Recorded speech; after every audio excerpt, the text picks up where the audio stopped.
Če se nam pri navadnih avtih skoraj vedno zdi, da je najboljša različica tista največja, najmočnejša, najdražja, pa je pri električnih ravno obratno. Lep primer je bil BMW i4. Imeli smo najbolj nabrito različico M50 X-Drive, pa nam je bil bistveno bolj všeč e-Drive 40 ali pa ta velik SUV iX. Ne M60 X-Drive, ne X-Drive 50, nam je bil najbolj všeč najcenejši X-Drive 40. In tukaj je še en primer, ki to potrjuje. BMW iX1.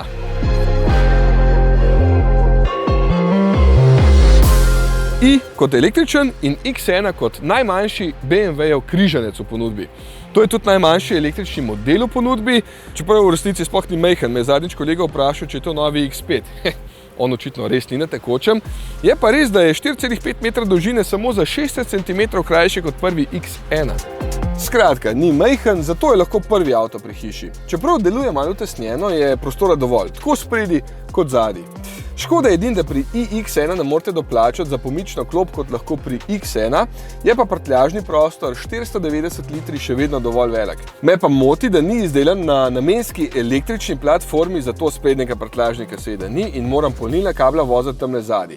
Zdaj, ko je prtljažnik prazen, mi je vseeno, ko sta kabla zakopana pod goro prtljage, pa ni najboljša rešitev.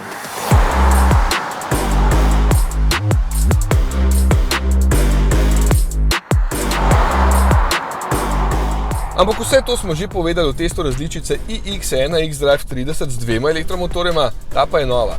Tako frišna, da je v času tega testa še na spletni strani nisem našel. iX1 e-Drive 20 je to. Osnovna različica z enim elektromotorjem, manj moči in pogonom samo na sprednji kolesi. In veste kaj, spet me bolj prepriča kot tista dražja. 150 kW sistemske moči, torej dobrih 200 konjičkov in 250 Nm navora ima, kar pomeni, da je še vedno dovolj zmogljiva. Evo, če vas zanima podatek do stotice, 8,6 sekunde, torej zmogljivost ni vprašljiva. Tudi 4-kolesnega pogona ne potrebuje vsak. Takšni avti več kot pločnikov v mestu itak ne bodo osvajali, dejansko je moč samo, da je v polnem pospeševanju prisotno preveč tork stira, zato volan vleče iz rok. Ker je to bolj umirjen avto, s katerim ne boste podirali hitrostnih rekordov, tudi to ne bi smela biti težava, so pa potem druge prednosti. Recimo, da je od močnejše različice ta kar 145 kg lažja in zato bolj lahkotna, tudi poraba in doseg sta boljša.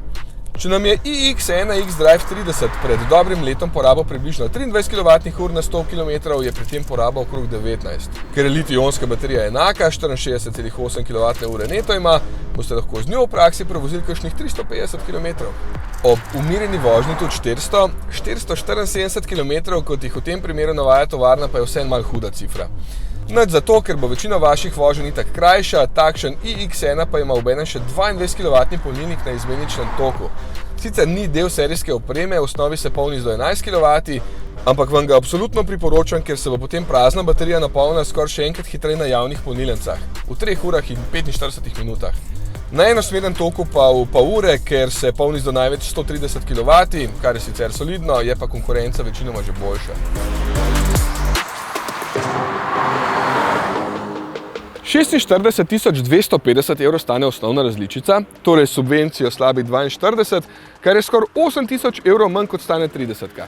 Če vprašate mene, lahko mirno izberete ta iX1, ker ni dosti manj prepričljiv od močnejšega, v marsičem pa mi je celo bolj všeč.